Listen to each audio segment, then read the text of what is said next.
할렐루야. 준비 찬송하겠습니다. 찬송가 303장입니다.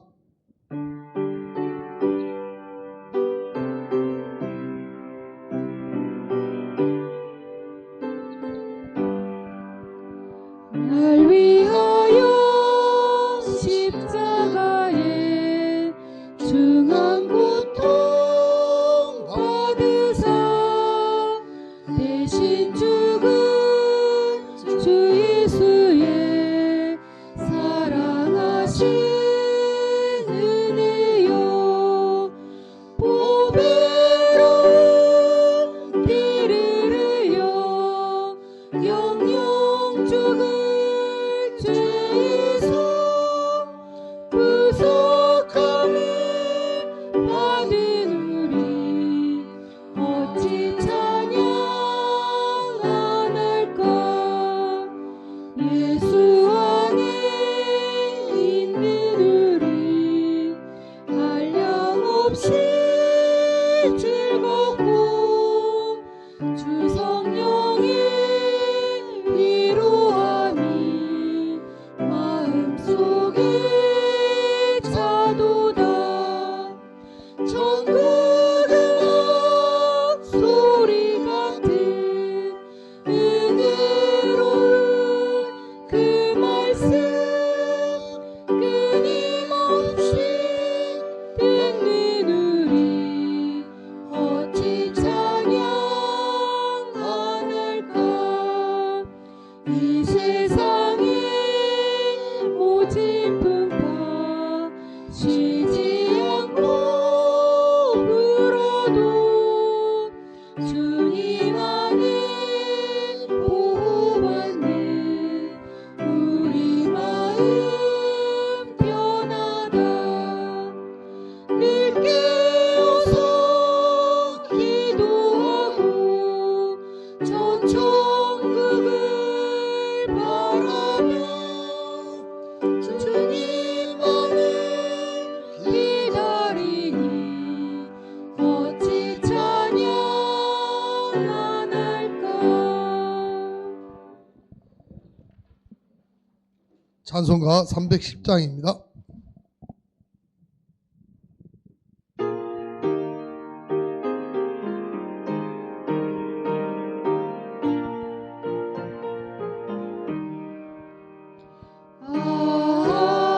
하나님의 은혜로 있을 데 없는 자 왜 구속하여 주는지 난 알 수 없도다.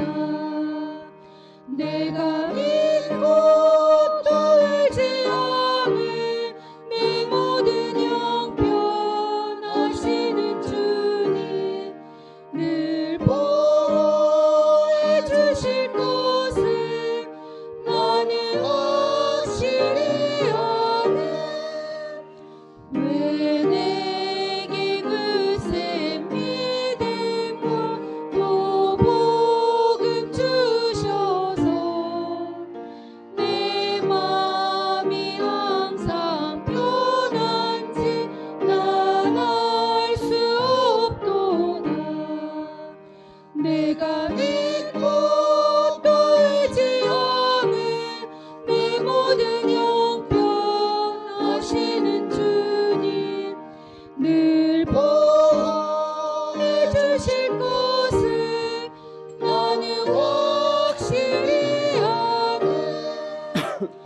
내게 성령 주셔서 내 마음 감동해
찬송가 620장입니다. 1절, 3절 하겠습니다.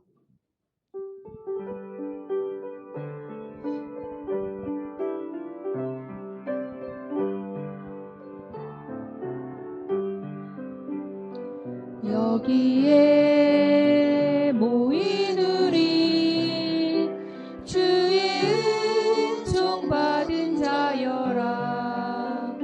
주께서 이 자리에 함께 계심을 아노라.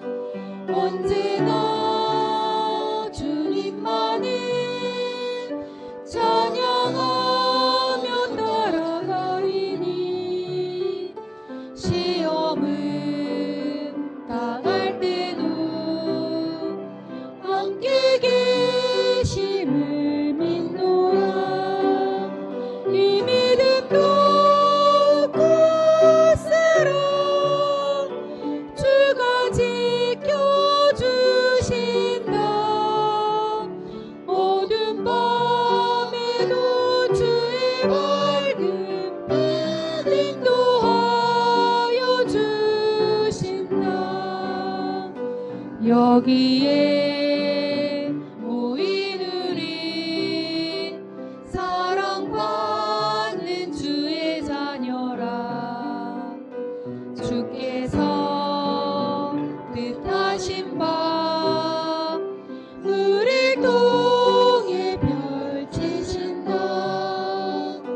고통과 슬픔 중에 더욱 주님 의지하오니 어려움 이겨내고 주님 더욱 찬양하라.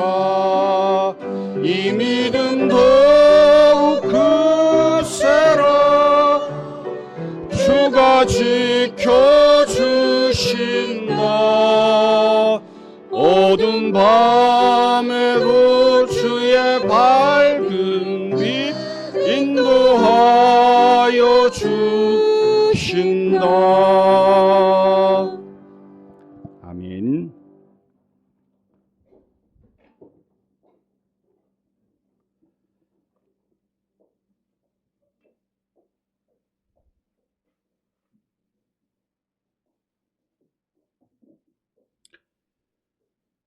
이 시간 우리 할렐루야 찬양대 찬양에 맞춰 기도하심으로 사순절 5번째 주일 우리 함께 예배 드립니다.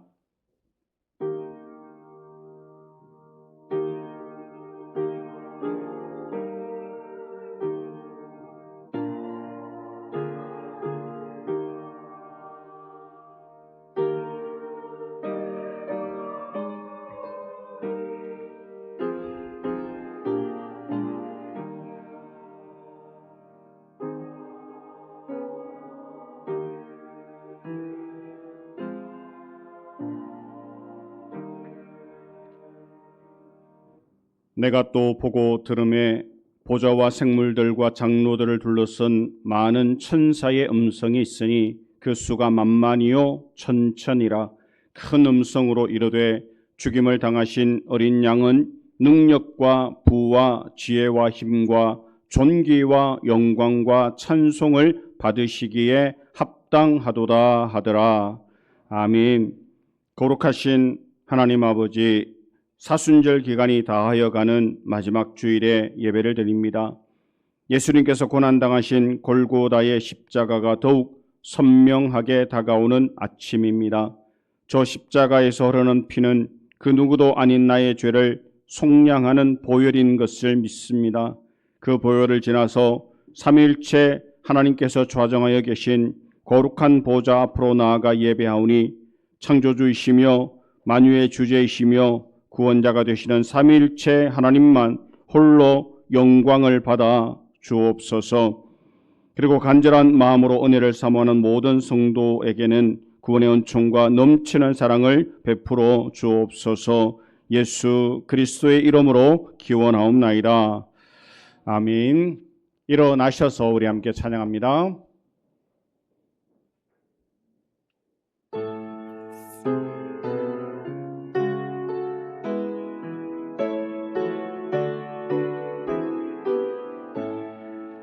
성도여 다 함께 할렐루야 아멘. 주 찬양하여라 할렐루야 아멘. 주 보좌 앞에서 택하신 은혜를 다 찬송하여라 할렐루야 아멘. 만문을 열어라 할렐루야 아멘. 온 하늘을 열라 할렐루야 아멘. 인도자 되시며 친구가 되신 주 그 사랑 끝없다 할렐루야 아멘. 주 찬양 할렐루야 아멘. 찬양은 끝없다 할렐루야 아멘. 거룩한 집에서 준총 기리며 늘 찬송 부르자 할렐루야 아멘. 아멘. 교독문은 128번 사순절 5번을 우리 함께 교독합니다.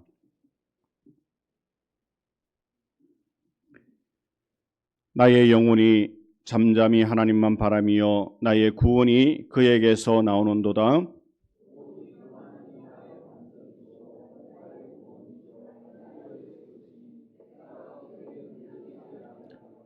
넘어지는 담과 흔들리는 울타리같이 사람을 죽이려고 너희가 일제히 공격하기를 언제까지 하려느냐?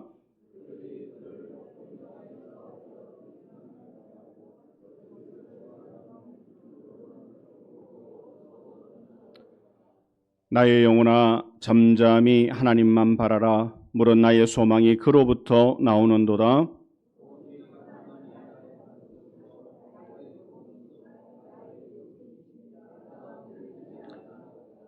나의 구원과 영광이 하나님께 있으며 내 힘의 반석과 피난처도 하나님께 있도다.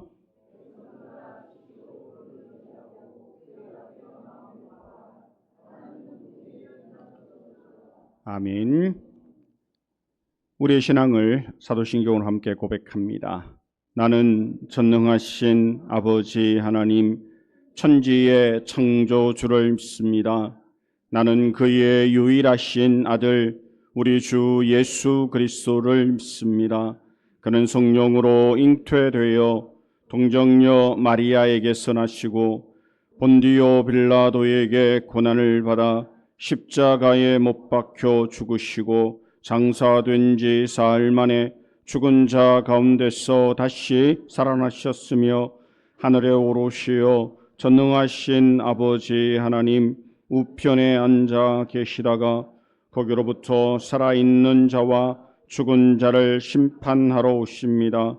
나는 성령을 믿으며 거룩한 공교회와 성도의 교제와 죄를 용서받는 것과 몸의 부활과 영생을 믿습니다.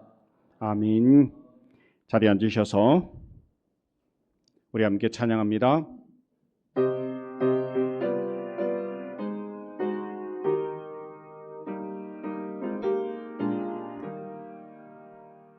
생명의 주여 멸류관 받으시옵소서. 날 위에 쓰신 가시관 나 기억합니다. 저 겟세마네 기도를 늘 늘 기억하게 하시고 그 십자가의 은혜로 날 인도하소서. 누셨던 무덤 내게도 보이시옵소서. 잠드신 동안 천사가 굳게 지키었네.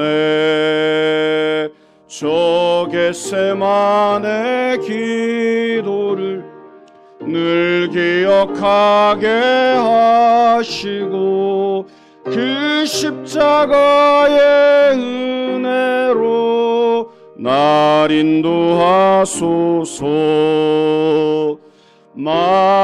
마리아처럼 새벽에 주께로 갑니다. 빈 무덤 내게 보이사 날 가르치소서. 저 겟세마네 기도를 늘 기억하게 하시고 그 십자가의 은혜로 날 인도하소서. 고난의 잔을 날 위해 다 마셨나이다. 나 항상 나의 십자가 감당케 하소서. 저 겟세마네 기도를 늘 기억하게 하시고 그 십자가의 은혜로 날 인도하소서.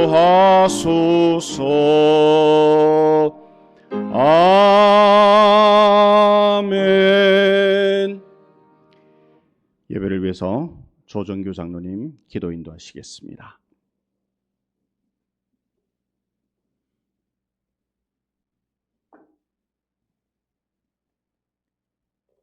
평강의 복을 허락하신 하나님, 거룩한 주일 우리를 빛으로 인도하시고 베풀어 주신 은혜를 찬양하며 예배드리게 하시니 감사합니다.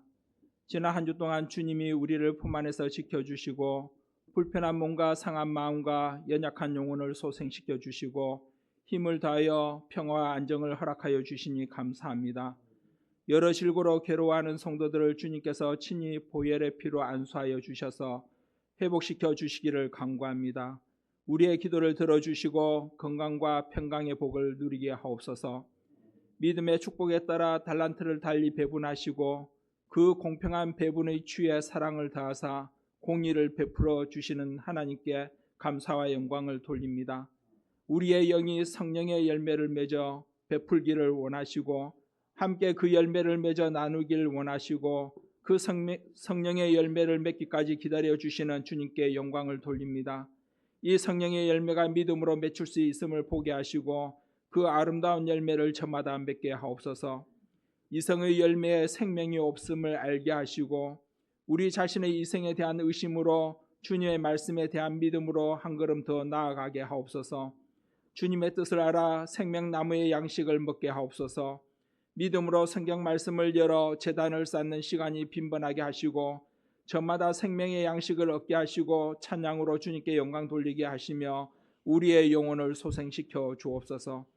사순절을 보내고 있는 벚꽃 화창한 4월의 첫 주, 꽃잎처럼 가벼이 날 수 있는 마음을 허락하시어 마음의 근심을 날릴 수 있게 하옵소서. 마음의 빛과 물질의 빛을 청산할 수 있게 도우소서. 우리의 세상 짐을 가벼이 하여 주님이 주시는 참빛, 생명의 빛을 보게 하옵소서. 우리에게 능력 주시는 주님 안에서 자유하게 하옵소서. 중간고사를 준비하는 자녀들에게 생애에서 자아와 주님을 찾는 시간이 되게 하시고 준비하는 과정에서 주님을 만나는 은혜를 부어 주옵소서. 각 구역장들과 권찰들에게 함께하여 주옵소서. 주어진 역할과 책임의 무게를 능히 감당하게 하시고 그 일에서 주신 복을 받게 하옵소서. 보이는 곳과 보이지 않는 곳에서 봉사하는 모든 성도들에게 기쁨을 주시고 필요한 것들로 채워주시기를 원합니다. 모든 봉사와 헌신의 자리에서 생명의 자취를 남기는 은혜를 부어 주옵소서.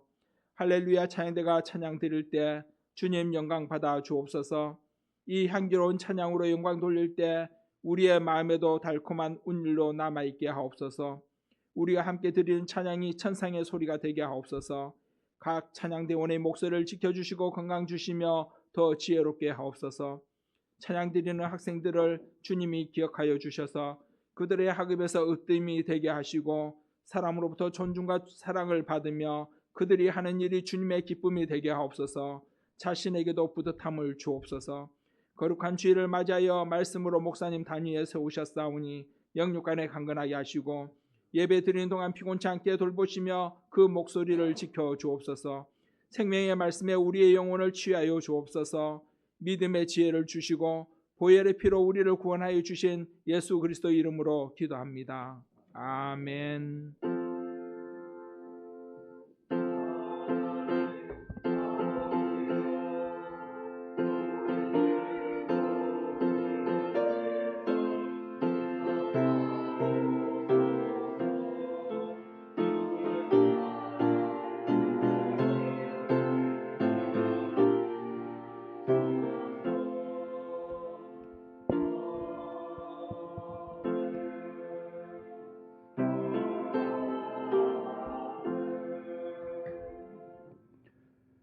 오늘 우리에게 주시는 하나님의 말씀은 신약성경 요한 1서 2장입니다. 12절로 14절의 말씀 제가 말씀 봉독해 드립니다. 자녀들아, 내가 너희에게 쓰는 것은 너희 죄가 그의 이름으로 말미암아 사함을 받았음이요, 아비들아, 내가 너희에게 쓰는 것은 너희가 태초부터 계신 이를 알았음이요, 청년들아, 내가 너희에게 쓰는 것은 너희가 악한 자를 이기었음이라. 아이들아, 내가 너희에게 쓴 것은 너희가 아버지를 알았음이요, 아비들아, 내가 너희에게 쓴 것은 너희가 태초부터 계신 이를 알았음이요, 청년들아, 내가 너희에게 쓴 것은 너희가 강하고 하나님의 말씀이 너희 안에 거하시며 너희가 흉악한 자를 이기었음이라. 아멘. 이 시간 우리 할렐루야 찬양대 하나님 앞에 찬양 올려드립니다.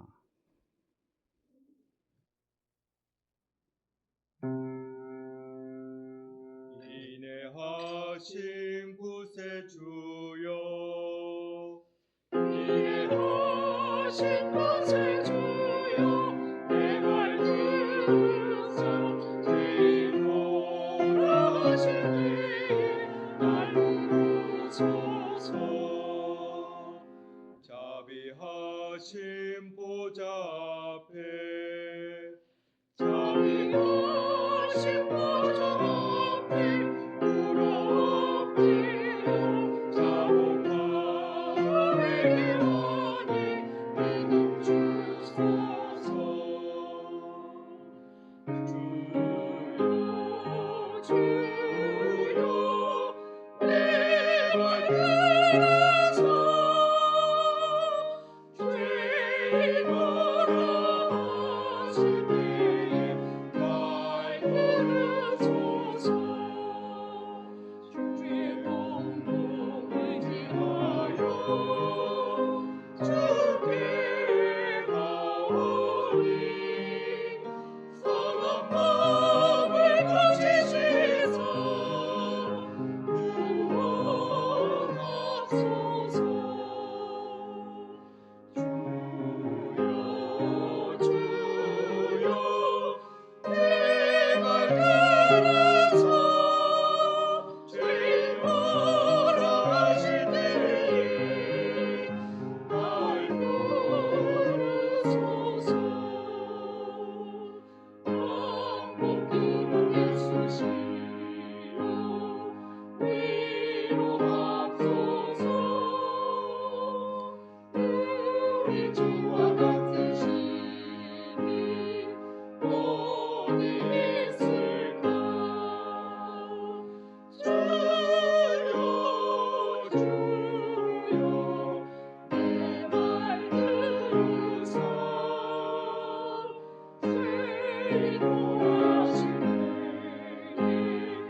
4월 첫 주 사순절 5번째 주일입니다. 오늘도 거룩한 주님의 전 올라와서 예배하는 우리 모든 성도들에게 하나님께서 부어주시는 크고 놀라운 은혜가 함께 하시기를 축원합니다. 우리 앞뒤 좌우에 계신 분들과 우리 마음을 담아 인사하시겠습니다. 잘 오셨습니다. 잘 지내셨습니까? 네, 반갑습니다.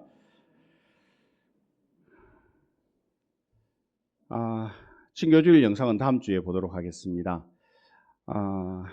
지난 겨울 동안 아무것도 없었던 나뭇가지에 꽃이 피고 잎이 돋아납니다. 신기하지 않습니까? 울산은 제법 남쪽이어서 벌써 무고동에는 꽃이 지고 있고 또 많은 꽃들이 참 만발을 하고 또 그 아무것도 없었던 나무 가지에서 연한 그 잎이 나오는 것을 보면 생명의 위대함을 다시 한번 보게 됩니다. 생명이 자라나는 것은 기쁘기 그지없습니다. 우리 아이들이 성장하고 있죠. 언제 저렇게 컸나 싶을 만큼 자랐습니다. 집에 있는 작은 화분에 심겨진 식물이 자라는 것만 보아도 감동이 있습니다. 이 봄에 생명이 약동하는 이 계절에 오늘 이 예배에 함께 참여하는 우리 모든 성도들의 믿음도 그리고 영혼도 성장하는, 그래서 주 앞에 기쁨이 되는 삶을 사는 우리 하나교회 모든 성도 되시기를 축원합니다. 우리 인생을 성장이라는 관점에서 본다면 두 개의 인생관이 있습니다. 성공 지향적 인생관과 그리고 성장 지향적 인생관입니다. 성공 지향적 인생관은 성공을 목표로 한 인생관이죠. 이 인생관은 목표 지향적이고 결과 지향적입니다. 이 인생관은 성공의 목표에 도달했을 때만 행복하죠. 그러나 성장 지향적 인생관은 성공했던 실패했던 그 속에서 성장했는지를 묻습니다. 우리 인생이 매번 성공하고 매번 뭔 일이 잘 되면 참 좋겠지만 사실 그렇지는 않습니다.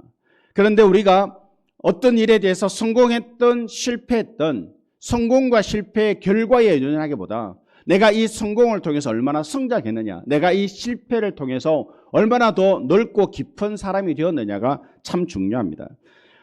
성공해도 성장 안 할 수가 있고 실패해도 성장할 수가 있습니다. 성공을 통해서도 성장하지 못했다면 그것은 실패입니다. 실패했었어도 성장했다면 그것은 성공이죠. 영적인 삶에도 성장이 필요합니다. 우리가 인생을 살다 보면 내가 원하던 뜻대로 일이 잘 안 될 수 있습니다. 모든 일이 척척 잘 되어서 늘 기쁘고 감사한 일도 참 좋지만 때로는 뭔가가 되지 않아서 내가 인생을 돌아보게 되고 내 인생의 깊이가, 내 인생의 넓이가 더 넓어지는 것도 되게 귀하고 복된 일이라는 거예요. 우리의 삶도, 영적인 삶도 성장이 필요한데 육적인 성장처럼 영적 성장도 우리를 기쁘게 합니다. 특별히 성도들을 섬기며 또 열심히 가르치는 목회자의 입장에서 우리 성도님들의 신앙이 성장하고 시험을 이겨나가고 어려운 일을 극복하고 조금씩 성장해 나가는 것을 보는 그 기쁨이 얼마나 큰지 모릅니다. 바라기는 오늘 예배하는 우리 모든 성도들의 신앙이 늘 그 자리에 머물러 있는 것이 아니라 성공이든 실패든 우리의 삶에 주어지는 그 모든 것들을 통해서 날마다 주님 앞에 성장하는 은혜가 있게 되기를 축원합니다. 오늘 말씀에서 사도 요한은 자녀들아 이렇게 첫 마디를 시작합니다. 사도 요한은 우리를 자녀라고 부르죠. 이 자녀는 갓 태어난 아이를 의미합니다. 우리의 성장은 육적으로나 영적으로나 아주 작은 아이로부터 시작한다라는 거예요. 태어났는데 골리앗이더라. 그런 사람 있습니까? 없습니다. 아무리 골리앗도 태어나면서부터 자랐지 태어날 때부터 3m 되는 거인으로 태어난 사람이 어디에 있겠습니까? 태어났는데 사도 바울이더라. 그런 사람도 없습니다. 잠언 4장 3절에 나도 내 아버지에게 아들이었으며 내 어머니 보기에 유약한 외아들이었노라. 솔로몬의 말인데요. 솔로몬과 같은 힘과 지혜를 가진 왕도 처음에는 부모의 도움이 절대적으로 필요한 작은 아이였다라는 거예요. 골리앗도 사도 바울도 솔로몬도 태어나면서부터 크고 똑똑하고 능력이 있었던 게 아니라 태어날 때는 부모의 도움이 절대적으로 필요한 지극히 작은 아이였다라는 거예요. 우리가 어린 아이로 출발하지만 늘 자녀에 머물러서는 안 됩니다. 자라야 되죠. 거기에서 출발하지만 거기에 머물러 있어서는 안 됩니다. 더 자라야 하죠. 성장의 3단계가 있습니다. 오늘 본문에 아이들아, 자녀들아 아이 단계를 말하고, 청년들아 청년 단계가 있음을 말하고, 아비들아 아비 단계, 즉 자녀의 단계, 아이의 단계와 청년의 단계와 그리고 아비의 단계의 세 단계를 요한은 말하고 있습니다. 성장의 첫 번째 단계는 아이의 단계입니다. 아이의 특징은 부모로부터 막 태어났다라는 것입니다. 10달 동안 어머니의 뱃속에 있다가 세상에 나와 앙 하고 울기 시작할 때부터 자라기 시작합니다. 그러나 자랐다고, 아니 태어났다고 다 자란 것 아니죠. 아직은 많이 어립니다. 보잘것이 없습니다. 잘못과 실수도 많습니다. 그때 어떻게 해야 그 아이가 자라납니까? 부모의 절대적 사랑이 필요합니다. 아이는 금방 태어나면 할 수 있는 것이 아무것도 없습니다. 할 수 있는 것은 그저 우는 게 전부입니다. 그런데 그 모든 필요를 부모는 한없는 사랑과 은혜로 그 아이를 양육합니다. 그리고 그 사랑은 덮어주는 사랑입니다. 베드로전서 4장 8절에 무엇보다도 뜨겁게 서로 사랑할지니 사랑은 허다한 죄를 덮느니라 라고 말씀합니다. 덮어준다라는 말은 없앤다라는 말이 아닙니다. 부모가 나무라고 교훈하지만 완전히 고칠 수가 없습니다. 부모가 할 수 있는 것은 있는 것을 없는 것으로 해주고 덮어주는 것입니다. 그것이 사랑입니다. 누구나 사람은 부모로부터 이 사랑을 받으며 자랐죠. 우리가 잘해서가 아니라 우리는 늘 잘못하고 실수하는데 부모님은 그 모든 것을 덮어주고 없는 것으로 그렇게 해주고 우리를 키웠다라는 거예요. 종종 어떤 사람들이 부모님에게 묻습니다. 우리 오늘도 예배하는 우리 학생들이 있는데 장원이는 어릴 때 어땠습니까? 라고 물으면 부모님들이 뭐라고 대답합니까? 우리 아이는 참 착했어요. 모든 부모들이 그래요. 수아는, 현빈이는, 태산이는 물어요. 그러면 우리 부모님들이 하는 말이 우리 아이는 참 착했다 그런 말을 합니다. 그러면 그 말을 듣는 아이들이 띵 합니다. 나 안 착했는데, 이런 생각이 드는 거예요. 나 안 착했는데. 아주 큰 문제는 일으키지 않았다는 점에서 착한 아이였지. 그러나 나는 부모에게 한 번도 걱정을 안 끼칠 정도로 착하지는 않았는데, 아무리 생각해봐도 그 정도는 착하지 않았는데 왜 우리 할머니 할아버지는, 왜 우리 부모님은 나를 착한 아이라고 말할까? 라고 생각하는 거예요. 어릴 때 미운 짓 많이 했고 사춘기 때 인생의 문제로 몸살을 앓습니다. 그런데 부모님은 항상 착했다라고 말하죠. 왜 부모님은 거짓말을 할까요? 왜 부모님은 그 속썩이던 일들을 다 잊으셨을까요? 그런데 그렇게 자란 아이들이 결혼을 하고 자녀를 키우면서 그 답을 얻습니다. 그것은 거짓말이 아니었죠. 부모는 자녀의 나쁜 것을 항상 잊어버리고 좋은 것만 기억하기 때문이라는 거예요. 자녀가 잘못이 없는 게 아니라 그 잘못보다 부모의 사랑이 더 크기 때문이라는 거예요. 실수가 없는 게 아니라 사랑 때문에 실수를 덮어준다라는 거예요. 어제 저녁에 화가 나서 이놈의 새끼 당장 집에 나가라고 아이를 혼을 냅니다. 집에 들어오지 말라고. 옛날 우리 어른들 늘 그러셔서 호적을 판다고 막 그러셨어요.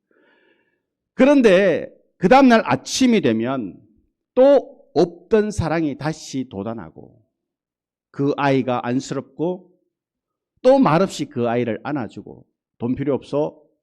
돈도 주고. 어제 했던 말을 다 잊어버립니다. 그래서 우리 모두는 부모님에게 늘 착한 아이가 되는 것입니다. 이것이 바로 하나님의 용서입니다.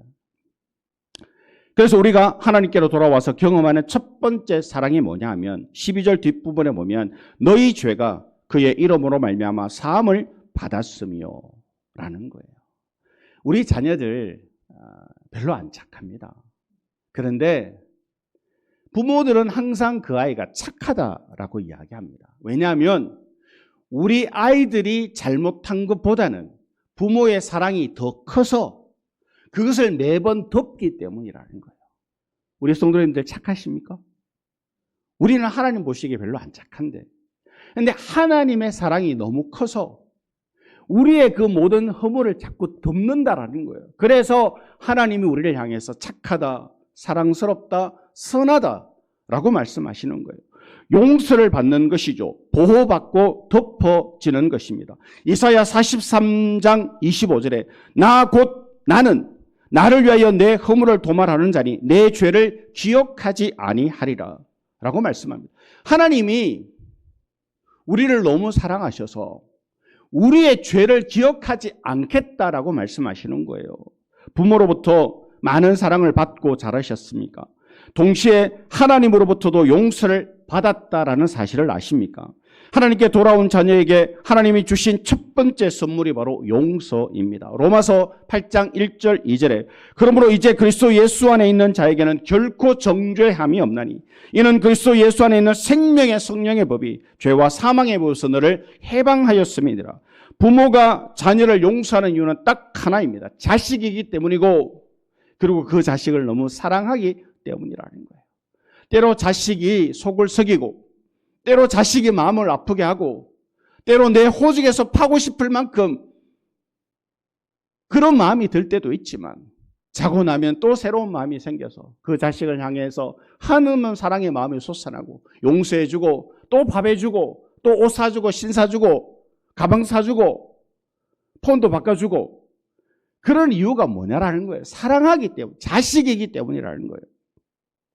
하나님이 우리를 용서하시는 이유는 딱 하나입니다. 우리가 하나님의 자녀이기 때문입니다. 하나님이 왜 우리 죄를 모르시겠습니까? 그러나 성경은 말합니다. 잊으셨다.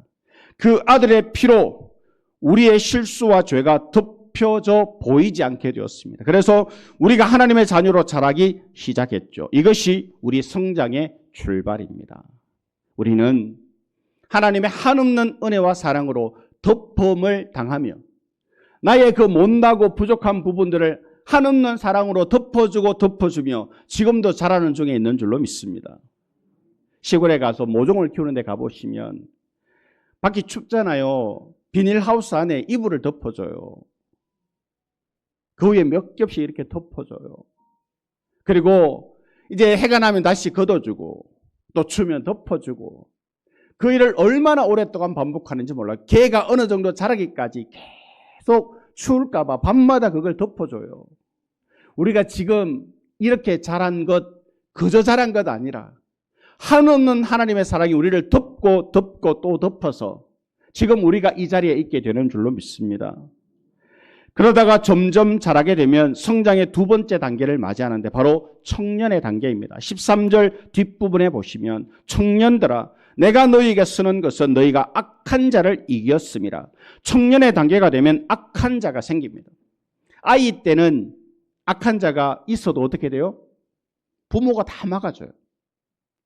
부모의 그늘에 살 때는 내가 돈을 벌지 않아도 내가 어디 가서 맞고 오면 부모가 가서 대신 막 싸워주고 누가 때리려고 그러면 부모가 막아주고 다 커버를 해주지만 이제 애가 자라서 사회인으로 나가게 되면 이제는 부모라는 울타리가 없게 되고 자신이 직접 그들과 싸워야 되죠. 악한 자가 생기죠. 자기에 대하여 비판하고 힘들게 하는 사람들이 생겨나기 시작합니다. 14절 중간을 보시면 청년들아 내가 너희에게 쓴 것은 너희가 강하고 하나님의 말씀이 너희 안에 거하시고 너희가 흉악한 자를 이겼음이라. 악한 자, 강한 자, 흉악한 자가 생겨나기 시작하죠. 그렇게 무조건적인 부모의 사랑만 받다가 갑자기 자기가 직접 악한 자와 싸워야만 하죠. 그래서 고통과 갈등이 생기고 그러나 이때 가장 크게 성장한다라는 거예요. 부모의 그늘에 있을 때는 아이가 그릇이 요만했는데 사회에 나가서 살 때 아이가 커지는 것을 경험하게 됩니다. 무엇을 통해 커지냐면 싸우다가 커지는 거예요. 아파하다가 힘들어하다가 그렇게 커지는 거예요. 성장통이라는 말 우리가 알지 않습니까? 한참 자라는 아이들이 무릎이 아프다, 다리가 아프다, 말하는 이유는 걔가 일을 열심히 하지도 않는데 아픈 이유는 자라기 때문에 그런 거예요. 뼈에 연결된 연골과 인대, 근육, 골막 등 다양한 성분이 자라는데 아직 근육과 힘줄은 따라가지 못하기 때문에 통증이 온다 그래요. 그러니까 한꺼번에 똑같이 자라면 안 아플 텐데 뭐 하나는 자라고 하나는 덜 자라니까 여기에 언밸런스가 생겨서 아프다라는 거예요.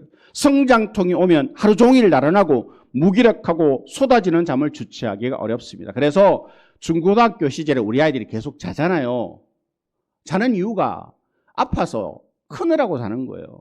물론 하루 종일 자는 건 문제가 있지만 아파서 그렇다라는 거예요. 수업 시간에 자는 이유 공부를 못했으면 아니고 자라기 때문이라는 거예요.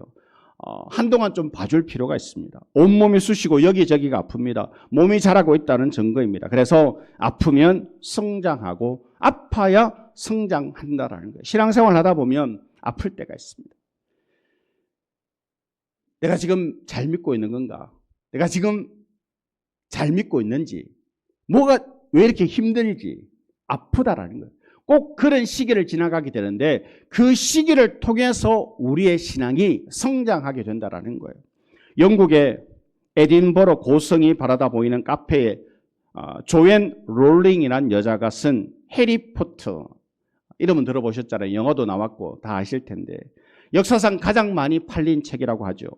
조앤 롤링은 실패한 여인이었습니다. 28의 남편과 이혼하고 아이와 단둘이 살게 됩니다. 너무 가난해서 정부에서 주는 빈곤층 생활 보조금을 받으며 근근히 살아갑니다. 그러다가 글을 써야 되겠다라고 생각을 했는데 마땅히 글을 쓸 데도 없고 글을 쓸 수 있는 도구도 없는 거예요. 할 수 없이 카페에 와서 주인의 허락을 받고 그 카페에 있는 타자기를 빌려서 글을 쓰기 시작하는데 그렇게 쓴 글이 바로 해리포터입니다.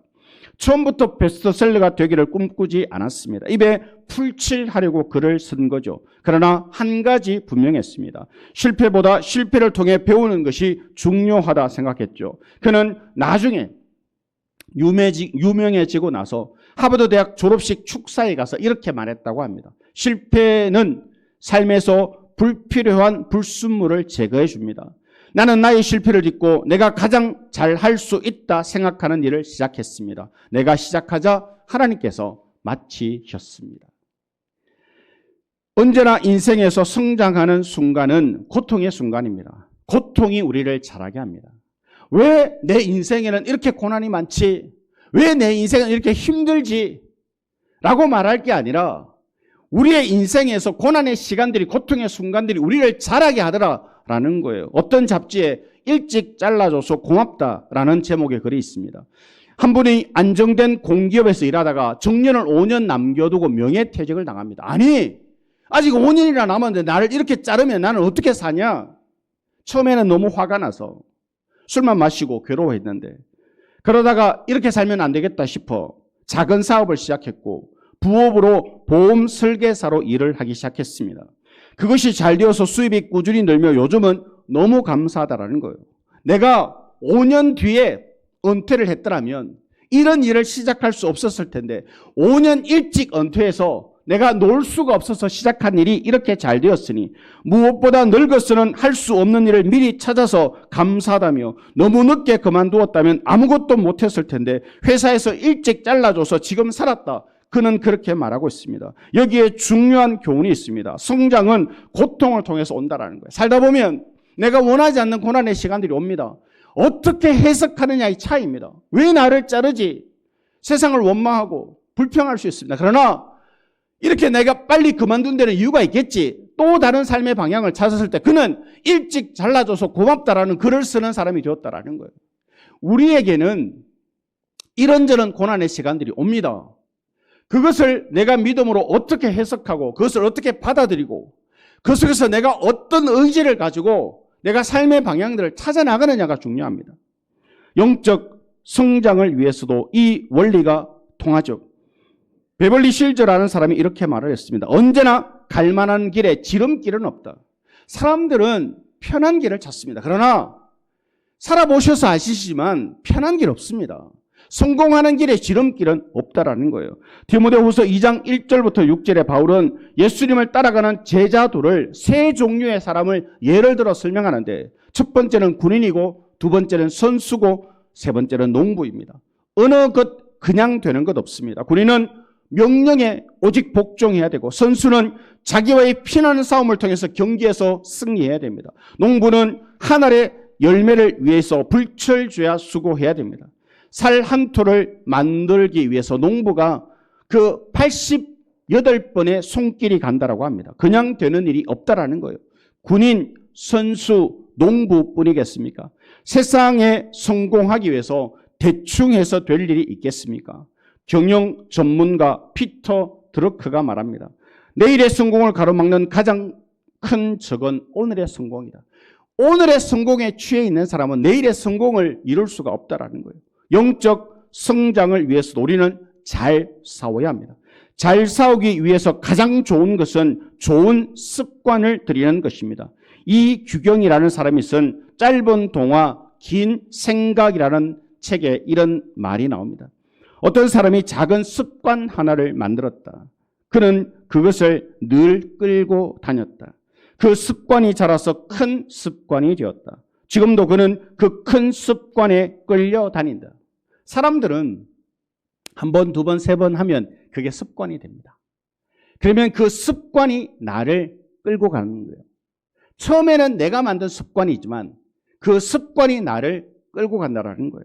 습관은 처음에는 우리가 만들지만 나중에는 습관이 우리를 끌고 다니게 됩니다. 마귀의 최고 작전 무엇인지 아십니까? 마귀의 최고 작전은 우리가 교회에 가지 못하게 하는 것 아닙니다. 잘못된 습관에 매여 있게 하는 겁니다. 일단 잘못된 습관에만 매여 있게 하면 우리가 아무리 교회에 자주 나오고 우리가 아무리 기도해도 마귀는 놀라지 않습니다. 마귀가 붙들고 있는 것은 우리의 버리지 못하는 잘못된 습관입니다. 주일 성수는 영적 성장에서 생명처럼 지켜야 할 중요한 습관입니다. 신앙생활하면서 중요하지 않은 것 없지만 그중에 가장 중요한 것 하나를 들려면 바로 주일 성수입니다. 주일을 가볍게 여기는데 신앙생활 잘 될 리가 없습니다. 주일 성수, 주일날 교회 일찍 오고 앞자리부터 앉고 수입이 생기면 먼저 11조로 하나님 앞에 드리고 감사의 이유가 있으면 언제나 하나님 앞에 감사하고 교회에서 사람들에게 친절히 인사하고 화가 나도 참고 교회 안에서 소리를 내지 않고 동네 사람 만나면 미소 짓고 인사하는 것, 아침에 일어나 새벽 기도 가는 것, 하루 한 장 성경 읽고 기도하는 것, 기도할 때마다 나라와 민족을 위해서 기도하는 것, 남의 말하지 않고 남 잘 칭찬하는 것, 봉사하는 것, 전도하고 구제하는 것, 이 모든 것이 습관에서 나오더라는 거예요. 우리는 아이들에게 일찍부터 11조의 습관을 가르칩니다. 사실 부모가 이미 다 11조 한 돈이잖아요. 그런데 아이들에게 용돈을 줍니다. 그리고는 11조 하라고 이야기합니다. 근데 아이들이 잘 못합니다. 자기들이 받는 용돈이 크지 않은데 그중에 10분의 1은 너무 크거든요. 그런데 그때 훈련이 되지 않으면 정작 잘 못합니다. 제가 세례 공부를 하면서 11조 이야기를 합니다. 너는 100만 원 벌어서 10만 원 하고 싶어? 1000만 원 벌어서 100만 원 하고 싶어? 이렇게 물으면 뭐라고 대답할까요? 아이들이 10만 원 헌금하기를 원해요. 그러니까 100만 원은 너무 큰 거예요. 그러면 우리 성도님들 한 달에 한 1000만 원 헌금하시면 좋겠습니까? 아니면 한 10만 원만 하면 좋겠습니까? 네. 우리는 수학을 잘 못해도 이 정도의 수학은 합니다. 1억 벌어서 1000만 원 하면 9천만 원 남는데, 그런데 우리는 여전히 10만 원 11조에 묶여 있는 거예요. 10만 원. 이게 습관이라는 거예요. 하나님이 이번 달에 나에게 많은 걸 주셨어요. 그러면 기꺼이 만약에 95만 원을 주셨으면 9만 5천 원 하는 거 아니고 5천 원 보태서 10만 원 하고, 17만 원 주셨으면 보태서 20만 원 하고, 이런 거잖아요. 그게 마음을 드리는 거잖아요. 근데 이게 습관이 잘 안 되면 어려워요. 계속 이게 시험이 되는 거예요. 이번 달에 11조 얼마 할까?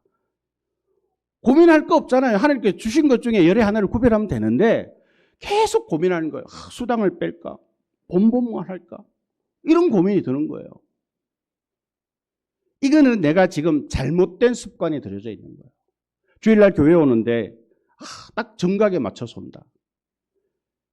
우리는 영화 보러도 5분 일찍 들어가는데 하나님의 교회에 예배하러 오는데 시간을 맞춰서 정확한 시간에 습관이라는 거예요. 일찍 와서 성도들과 인사도 하고 앞자리에 앉고 먼저 예배 전에 엎드려 기도도 하고 마음을 다해서 예물도 드리고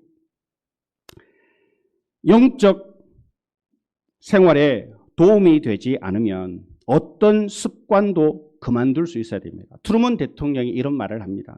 독수리처럼 날개쳐 높이 올라가고 싶다면 칠면조와 더 이상 함께 뛰어놀지 말아라. 악한 자를 이겨야 됩니다. 어쩌다 이기는 것이 아니라 쌓인 습관으로 이겨야 하죠.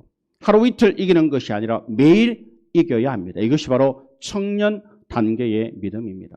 내가 믿음으로 살려고 하는데 악한 대적들이 나를 계속 싸우는 거예요.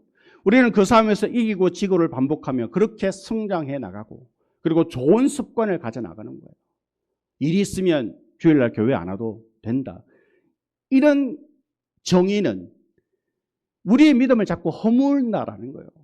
내가 하나님 앞에서 예배하는데 내가 주일을 지켜야지.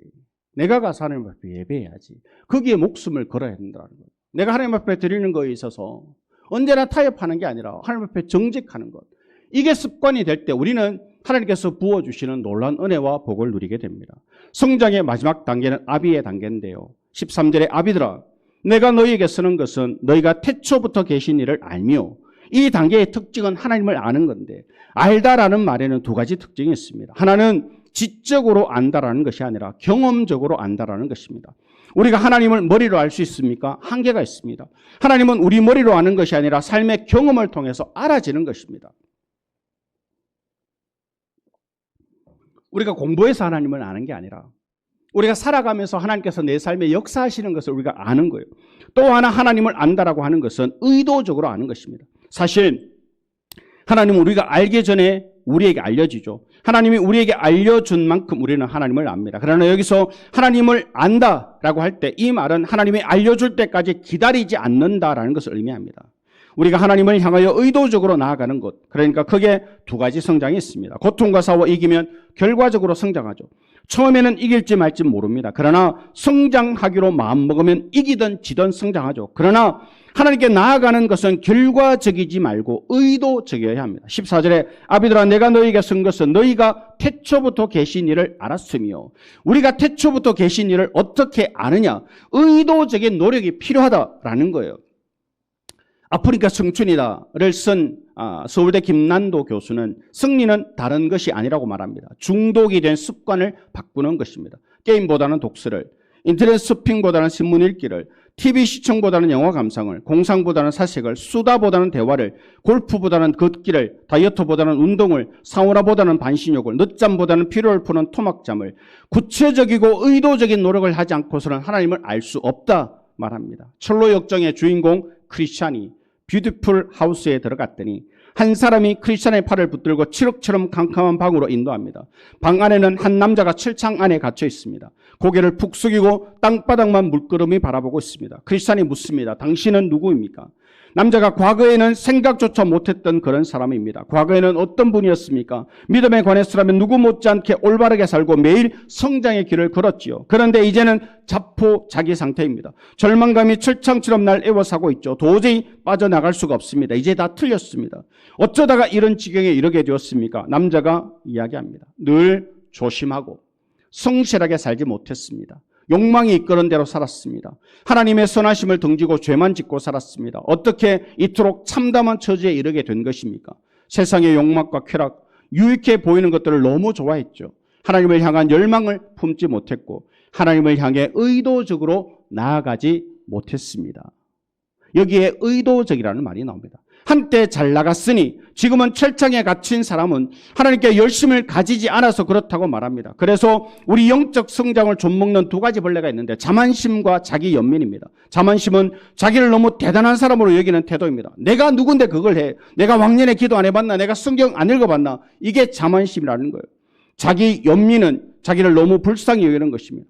아이고 나는 몸도 약하고 의지도 약한데 내가 어떻게 새벽 기도를 가노? 나는 몸도 약한데 나는 마음이 약한데 어떻게 구역장을 하고 내가 어떻게 회장을 하노? 상처받으면 어떻게 하느냐? 자기 연민 때문에 상처받고 자기 연민 때문에 약해지고 자기 연민 때문에 영적 생활에 도전하지 못하는 거죠.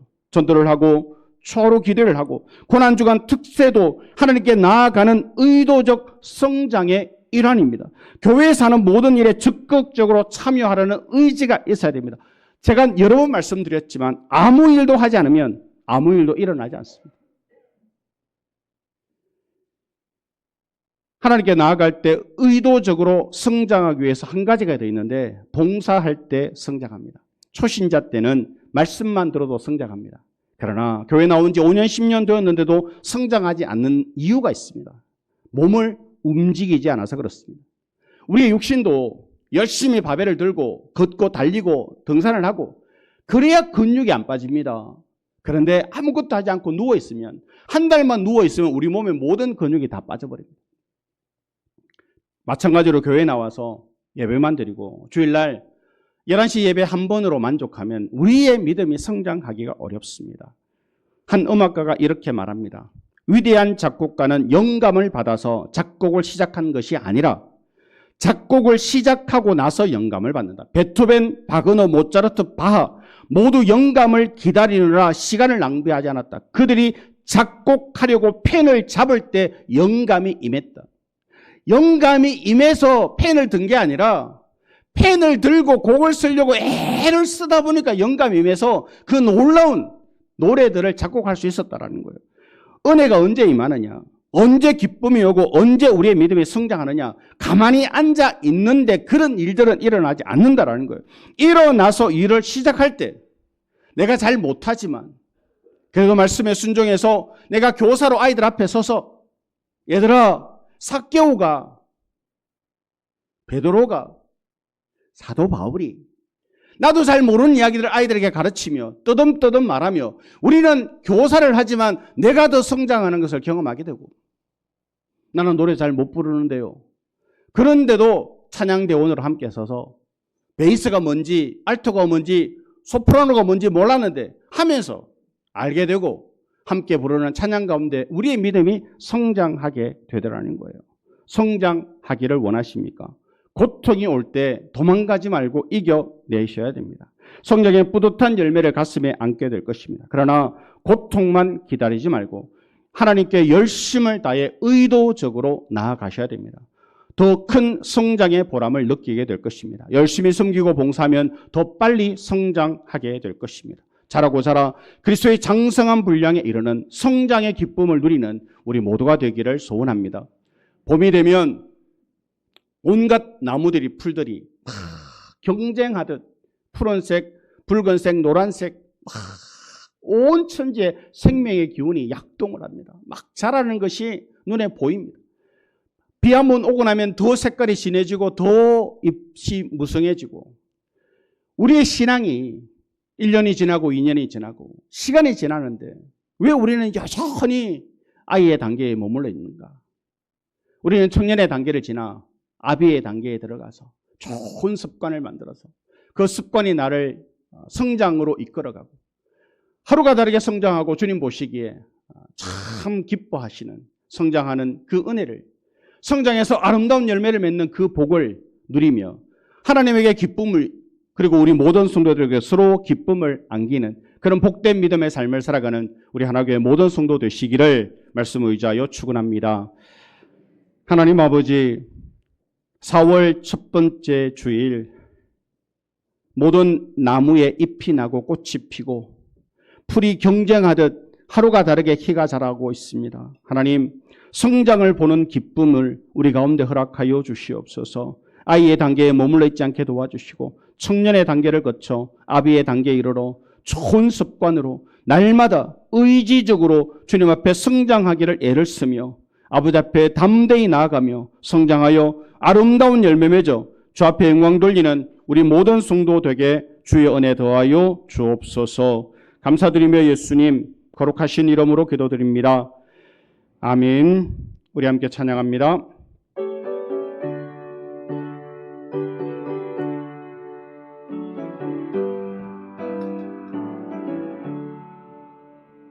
예수를 나의 구주 삼고 성령과 피로서 거듭나니 이 세상에서 내 영혼이 하늘의 영광 누리도다. 이것이 나의 간증이요 이것이 나의 찬송일세. 나 사는 동안 끊임없이 구주를 찬송하리로다. 온전히 주께 맡긴 내 영 사랑의 음성을 듣는 중에 천사들 왕래하는 것과 하늘의 영광 보리로다. 이것이 나의 간증이요 이것이 나의 찬송일세. 나 사는 동안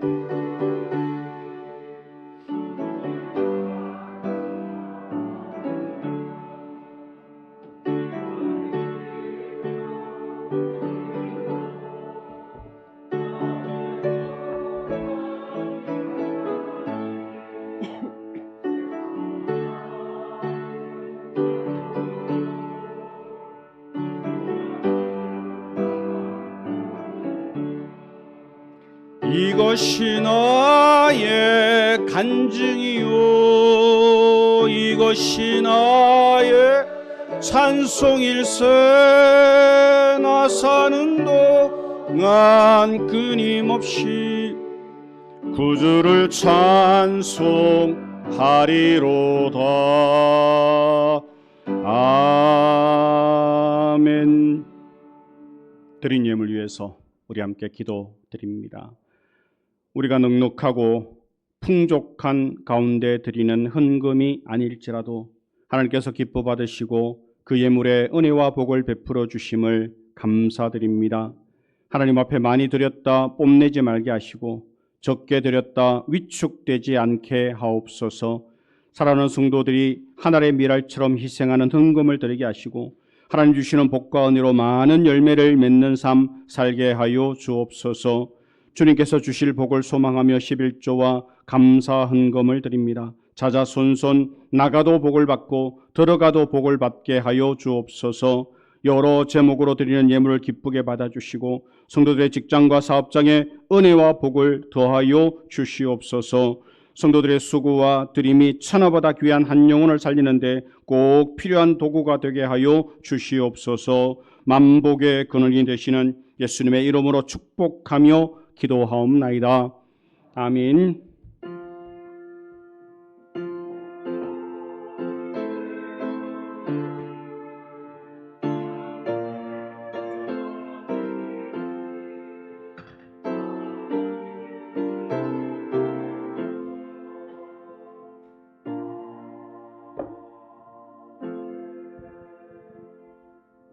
교회 소식 전해드리겠습니다. 사순절 5번째 주일입니다. 주님의 고난 당하심을 깊이 묵상하며 새벽 기도회와 금요 기도회에 나오셔서 함께 기도해 주시기 바랍니다.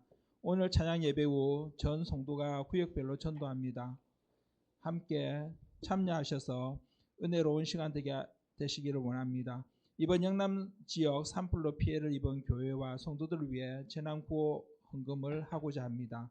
마음을 다해 동참해 주시기 바랍니다. 점심 식사 후 12시 30분 목양실에서 새가족 양육 공부가 있습니다. 이번에 등록한 새가족분들은 참석해 주시기 바랍니다. 다음 주일은 종료주일입니다. 차잉예배 시간에 서서평 선교사의 천천히 평온하게라는 영화를 함께 시청하도록 하겠습니다. 14일 월요일에서 18일 금요일까지 한 주간은 고난주간 특별 새벽기도회로 모이겠습니다. 모든 성도님들 기억하셔서 적극적으로 동참해 주시기 바랍니다. 이번 주간 생일 맞이하신 분은 박명자 은택 원사님 1일, 이훈희 집사님 2일, 김미란 집사님 3일, 이하균 집사님 5일입니다. 축하드립니다. 예, 오늘 오후 예배 후에 전 성도 구역별로 전도합니다. 우리 지난달에 한번 해봤는데 오늘도 많이 참여해 주시고 우리 교회를 알리고 또 우리 교회를 주변을 깨끗하게 하고 또 복음을 전하는 일에 힘써 함께 동참해 주시면 감사하겠습니다. 생일 맞으신 우리 성도님들 자리에서 일어나시면 함께 기도하고 축하하는 시간을 가지겠습니다. 하나님, 우리 박명자 권사님 지난 1일 생신을 맞이하셨습니다. 우리 권사님 더 영육간에 강건케 하여 주시고 또 이번 산불에서도 하나님께서 그 가정을 그 집을 지켜주셔서 감사합니다. 하나님, 날마다 감사가 넘치는 우리 권사님 되게 도와주시고 늘 말씀을 가까이 하며 기도하는 권사님의 그 기도의 제목이 이루어지게 하여 주시고 더 강건함으로 주 앞에 서는 귀한 권사님 되게 하여 주옵소서. 우리 이훈희 집사님 2일 생일을 맞으셨습니다. 직장생활 하는 중에 사원이 어디에 있든지 하나님 맡은 사명 잘 감당하는 귀한 집사님 되게 도와주시고 우리 권사님과 더불어 복된 삶을 살아가기에 부족함이 없도록 은혜를 베풀어 주시고 하나님께서 예비하신 좋은 믿음의 배필을 만나게 하시고 가정을 이루는 귀한 복도 하나님 허락하여 주옵소서. 우리 김미란 집사님 지난 3일 생일을 맞으셨는데 하나님 더 건강의 복 주시고 예배 시간마다 나와 예배하며 하나님을 더 잘 섬기는 귀한 집사님 되게 하여 주옵소서. 우리 이하균 집사님 5일 생일을 맞으셨습니다. 하나님께서 은혜 가운데 붙잡아 주시고 능력의 장경에 붙잡아 주시고 방송실에서 보이지 않는 곳에서 열심히 섬기는 가운데 있사오니 하나님 그 모든 것을 아시는 하나님께서 만배로 갚으시고 나가도 들어가도 복을 받는 귀한 집사님 가정 되게 하여 주옵소서. 생일을 맞으신 우리 모든 성도들 하나님께서 영육간의 강건의 복과 은혜를 더하여 주시기를 원하옵고 감사드리며 예수님 거룩하신 이름으로 기도드립니다. 우리 박수로 축하드리겠습니다. 축하드립니다. 다음 주일 찬양 예배 시간에는 우리 소서평 선교사 외국인인데 이름을 개명을 했죠. 전라도 쪽에서 선교하시다가 순교하신 선교사님의 일대기 영화입니다. 많이들 참석하셔서 종료주일에 영화를 함께 보며 은혜를 나누시면 좋을 것 같습니다. 일어나셔서 우리 함께 찬양하시겠습니다.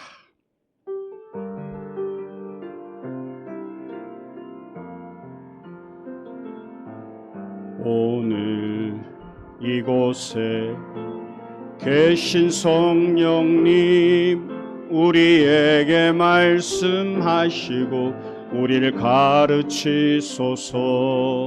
닫힌 우리 맘 열어주시고 주의 빛으로 밝혀 우리를 인도하소서. 주님보다 앞서지 않고 겸손하게 주님의 말씀 기다리니 주님 손에 우릴 드립니다. 사랑으로 인도하소서. 주님보다 앞서지 않고 겸손하게 주님의 말씀 기다리니 주님 손에 우릴 드립니다. 사랑으로 인도하소서. 지금은 우리 주 예수 그리스도의 은혜와 하나님 아버지의 그 크신 사랑하심과 성령의 역사하시고 교통하시고 충만하심이 날마다 믿음 안에 자라 하나님을 기쁘시게 하는 아름다운 열매 맺어 주님을 기쁘시게 하는 삶 살아가기를 소원하는 여기 모인 모든 주의 백성들 가운데 지금부터 영원토록 함께 하시기를 간절히 축원하옵나이다. 아멘.